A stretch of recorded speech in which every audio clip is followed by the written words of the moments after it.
the future are coming because we have to be job ready. We can't produce only the degree holder to be the unemployed, right? Now, SDG 4.5 is talking about the element that discrimination in education. Right? We are talking about the inclusive education. Our new education policy is emphasizing on the more use of ICT material. Madam was discussing about that because she is the soul for this thing. That now the choice-based credit system, more flexibility. Now my students are going to the vocational course for the NCC. Recently we have started in Tripura. All the 18 colleges now tie up with our department to start the NCC as a course. Earlier it was a NCC, you know that UGC circulation already came to everywhere. The NCC was basically optional. Now it became a part of the course. Now if you have to take in the college level 3 subjects, history or some other subject, you can take another course of the NCC. We have made 4 years for a total 8 semester course. Just recently we have handed over the syllabus, entire syllabus to the government of Tripura, the Department of Higher Education. So NCC now becoming a course. That means there is Omnipod and other things are there. So if you are taking a history, geography, maybe the NCC, that means you are getting another opportunity to serve in the Omnipod or some other schemes and other where you will get. So NCC becoming a subject. So that one options are there. So new education policies are working that your knowledge should be give you some earning source also, some job ready market. And SDG 4.6 that is also coming as a universal literacy and efforts are going on the inclusive education, the person with disability, the minorities, the SCs and STs, different schemes, different scholarships and other, how they can be, how information and communication technology can be part to reduce the gap. We used to tell in the from Tripura, Nagaland, and the northeastern states, where we are going, there is sufficient, there is a lack of sufficient teachers and other, even our madam was talking about the vice chancellor madam, that quantity and quality, obviously the quality education and quantity. The thing is that technology has given us the opportunity. COVID we have suffered, but COVID has given us a lot of good things. Now we can take the Zoom and the Google Meet and other things, even from the abroad we are getting them. So the number of faculties, so ICT has creating a better options to inclusive education, to include them. But I'm concluding the one most important thing is that whether it's a new education policies under SDG 4 and other, that if you go through that all the SDG, the goal number 17 is coming as a partnership, which is very important. The time has already come. It's a private, public, you forget about it. All together we have to be partnered. You have something, I have something. The partnership is the most important.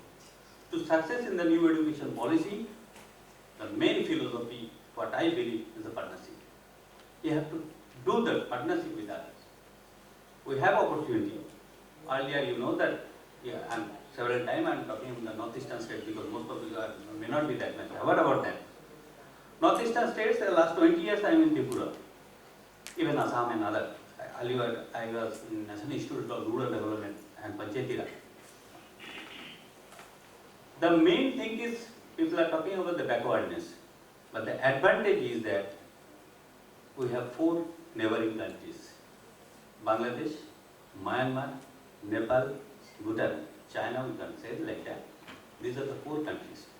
The exchange of opinion, exchange of faculties. For me to get a professor from Delhi and for me getting a professor from Dhaka University is much cheaper, much easier, much accessible. Correct? So boundary has gone. So SDG 17 is talking about the partnership. I strongly believe and advocate if you have to success the new education policy, it is not the collaboration or partnership, it is central government and state government and this regional government, but this is also required beyond boundaries. That collaboration, that cooperation, this is important. The time has come for these two words only, not competition. The collaboration and cooperation and partnership is the mool mantra or the main theme for success of this new education policy in the era of SDG. With this, thank you very much, particularly Viswita and others, and hopefully all together we will achieve our goal of quality education. Thank you very much.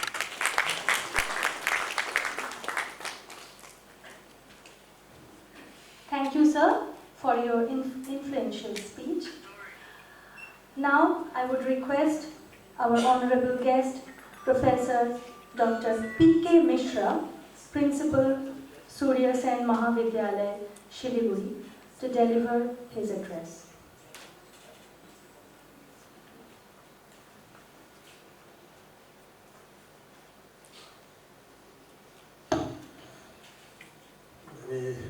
Good afternoon to all the dignitaries on the dais and participants and invitees in the program.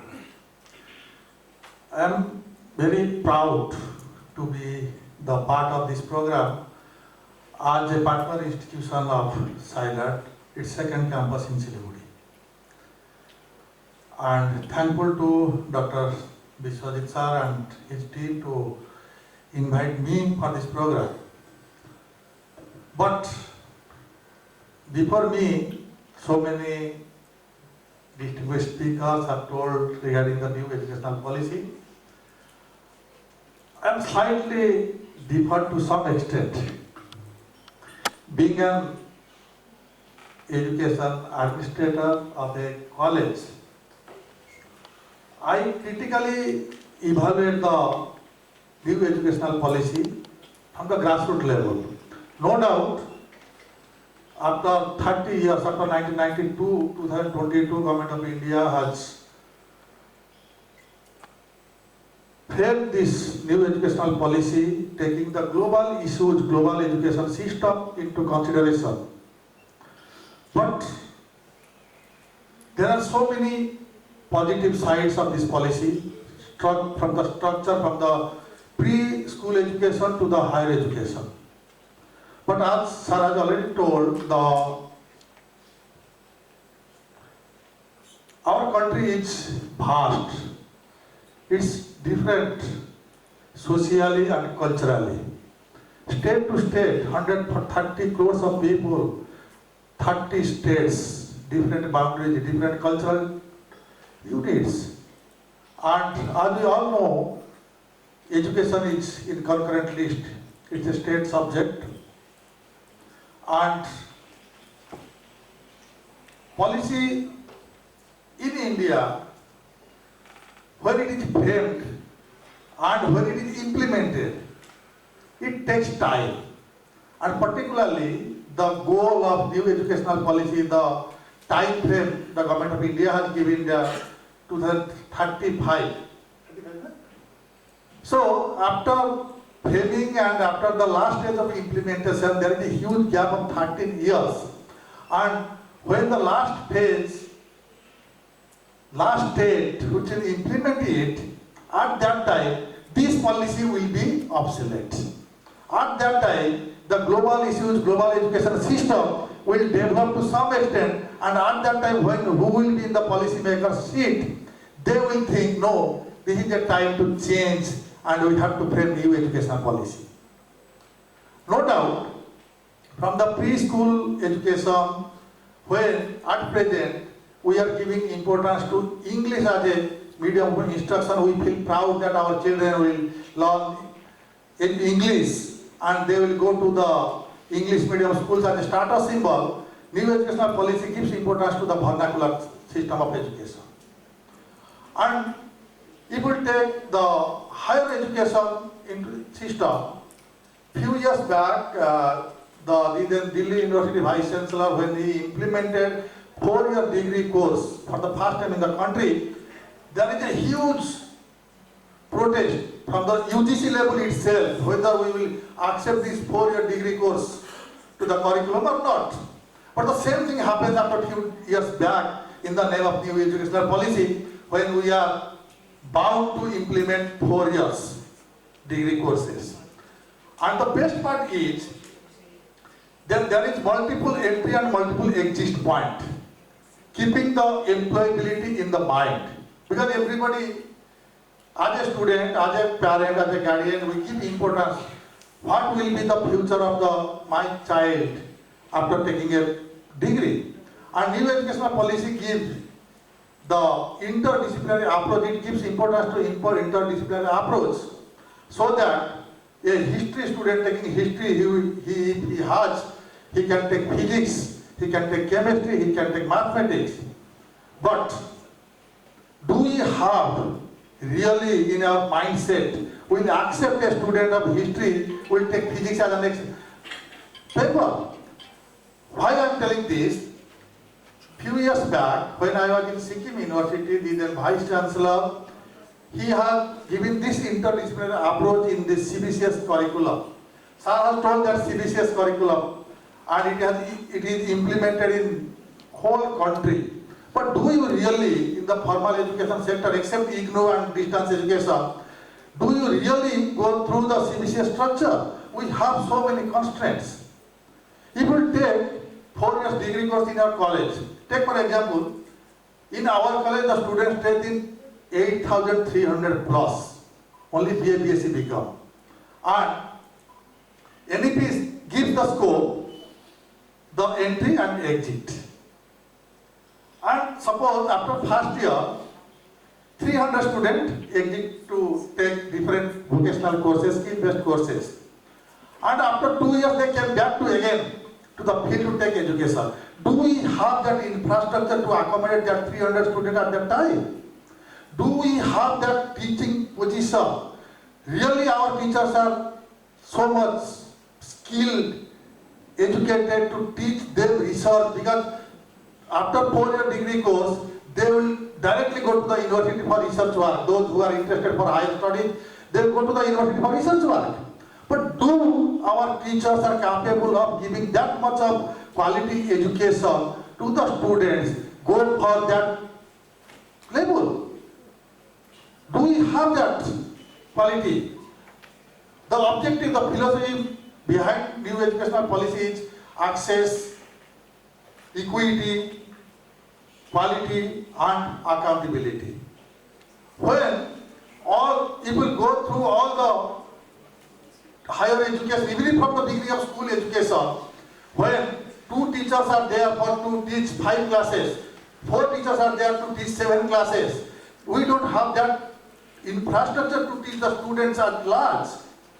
Do we really give them quality education as per the new educational policy? For that, we need resources, human resources as well as financial resources. And as we all know, the government, different state governments, do they have that financial support to the higher education institutions, particularly granted colleges, schools, to build sufficient infrastructure to give to appointment teachers? In every university and colleges we have vacant post of teaching, non-teaching and everything. To provide that quality education as per the new educational policy, we have to recruit teachers. We have to give them ultra-modern classrooms. Do we have that? I don't think so. That's why, and because of political and other controversies, whatever sir has told, there are so many controversies in implementing that new educational policy in the state level. So taking all these things, if we really, though the policy is really very good, appreciable and as per the global standard, but to implement it in the school, preschool level to the higher education level, the initiative of the policy makers, the initiative of the government, the initiative of the guardians are very much essential. Because when we will say after 2 or 3 years that a student of physics, if he is interested to take history as an optional, then our guardian will say, he is taking physics, will it be possible to read history? Is it possible to take sociology? Is it possible to take anthropology? So first we have to change our mindset, okay, as a student of physics, when we are going to appear UPSC examination, we have to read everything, and taking multiple interdisciplinary approach, it will be helpful for the students for preparing for the different competitive and skill-based education. And one more thing is, nowadays UGC has given approval to dual degrees. One student can take 2 degrees at a time, which is very much important. Earlier, during our time, it was not possible to take 2 degrees at a time. But nowadays, recently UGC has approved one student can take 2 degrees, and NEP has given importance to multiple degrees and simultaneously, so that one formal degree and one skill-based employability degree one student can take, one can opt, so that he can use both the degrees in the market, so that he can earn after completion of the course. So for the successful implementation of NEP 22, we all the stakeholders, from the policy makers to the student itself, we have a huge task in our mindset as well as in finance. Once again, thank you, the chairman and his team, giving me the opportunity to speak something about new education policy. Thank you.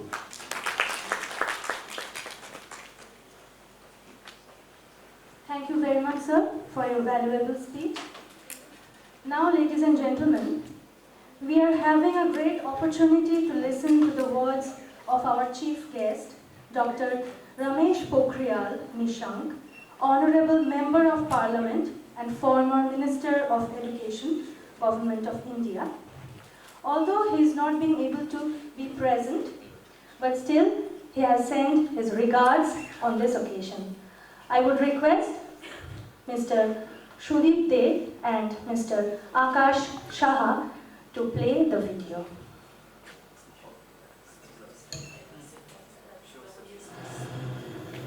नमस्कार, आप सबका मैं अभिनंदन करना चाहता हूँ। मुझे आज उपस्थित रहना था इस कार्यक्रम में, लेकिन कुछ विशेष परिस्थिति के कारण मैं हिमालय से वहाँ नहीं पहुँच पाया।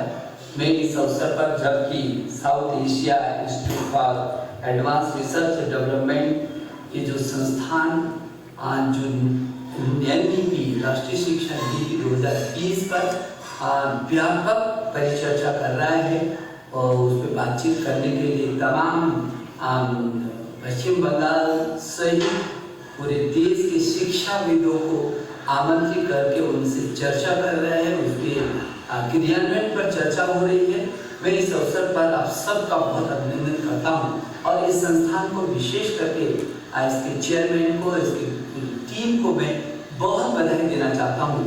जब NEP पर पूरी दुनिया की नजरें केंद्रित हो गई हैं, जबकि हमारे देश के यशस्वी प्रधानमंत्री श्री नरेंद्र मोदी जी के मार्गदर्शन में हमारी जो नई शिक्षा नीति, राष्ट्रीय शिक्षा नीति 2020 बनी है, तो जिसमें जीवन मूल्यों से लेकर के और ज्ञान, विज्ञान, अनुसंधान, आचार, व्यवहार, संस्कार, संस्कृति, प्रकृति हर चीज समाई हुई है।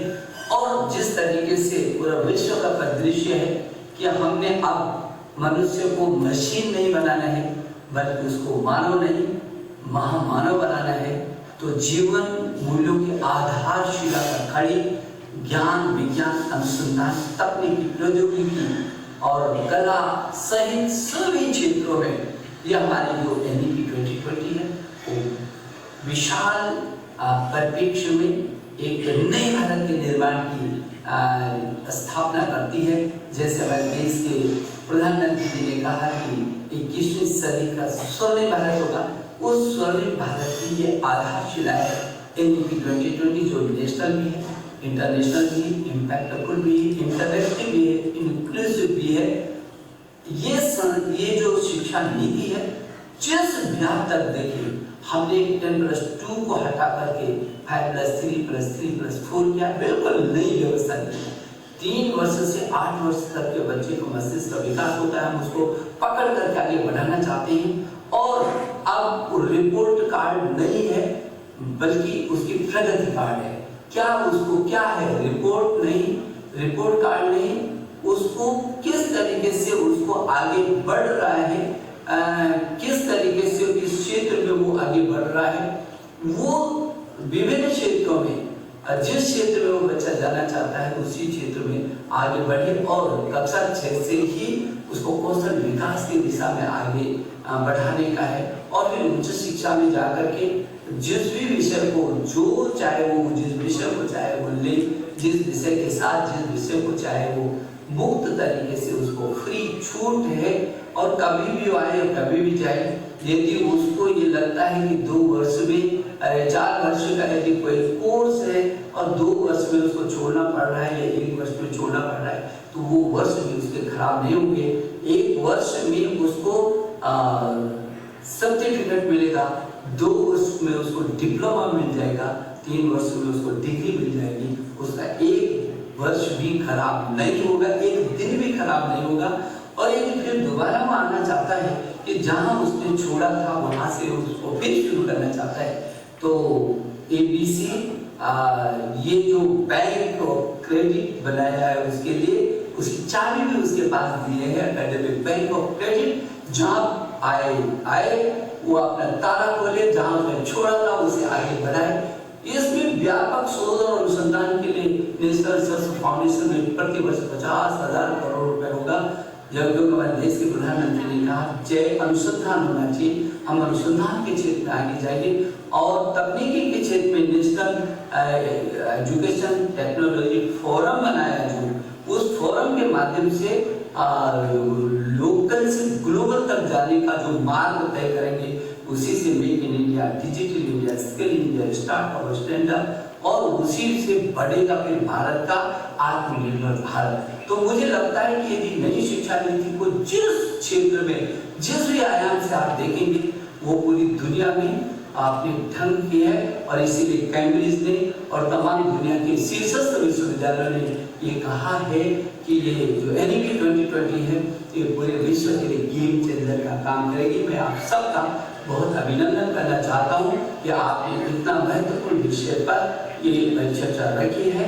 मैं संस्था के लोगों को भी बहुत सारी बधाई देना चाहता हूँ। बहुत बहुत धन्यवाद।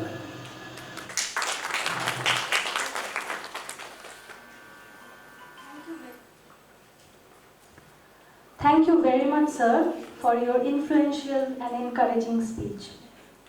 Now, we will move on to the most important part of the inaugural ceremony, that is the release of 3 books published by the South Asian Institute for Advanced Research and Development, along with the release of the front cover of the upcoming book of SAIARD. I would request the students of IIGST to assist our dignitaries for the inauguration of the books.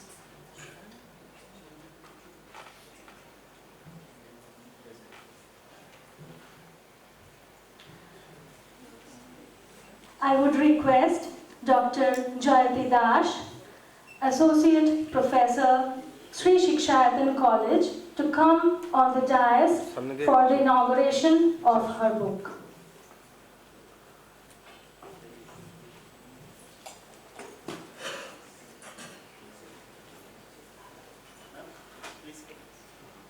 The name of the book, it's a thesis that is written by Dr. Jayati Dash, Associate Professor, Sri Shikshayapan College, Kolkata.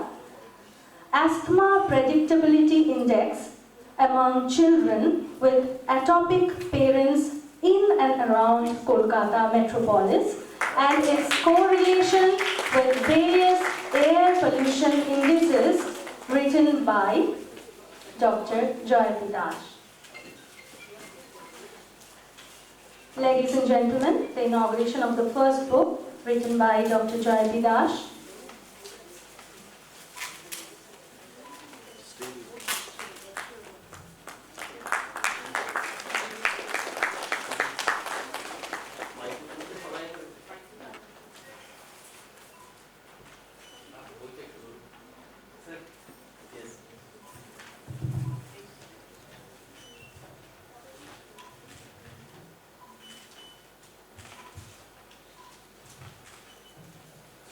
Hello. On behalf of our South Asian Institute for Advanced Research and Development, SAIARD, as you know that we have published almost 6 research volumes till now, and this is one of the research volume, and for that I would like to heartily congratulate Dr. Jayati Das for published her postdoctoral research thesis through this book, and definitely as the asthma and the focal theme on the asthma and the child Kolkata centric to child air pollution is also mentioned here. I will request if you would like to connect this book, you can also go through our website SAIARD book, /book. There you can connect and also go through the books, what are the content and all that. And on behalf of our institution, I heartily thanks to all the dignitaries for inaugurate this book, as well as especially Dr. Jayati Das for sharing this book with us through our SAIARD publication. Thank you.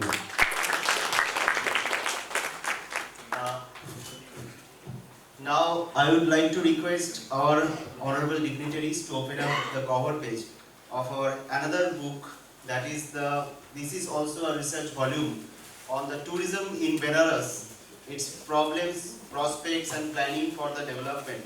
This book this is not a book, it's a research based activities, dissertation based activities you may say, and this has been done by one of our students, that is the Paushali Haldar. She is now doing her PhD research in Delhi School of Economics, and she was the student in Benares Hindu University. She was doing a very good master's dissertation work, and whenever we see it, we thought that it should be published, because we also support her regarding the mapping and all the research sectors as well.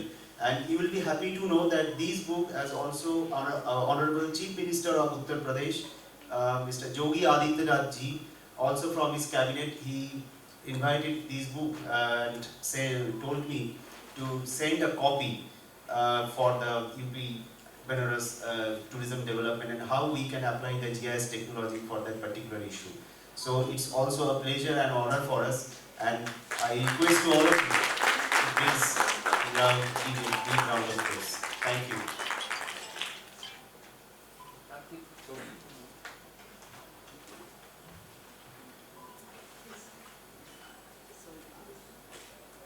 Inauguration of the second book, Tourism in Benares, Problems, Prospects and Planning for Development, written by Paushali Haldar.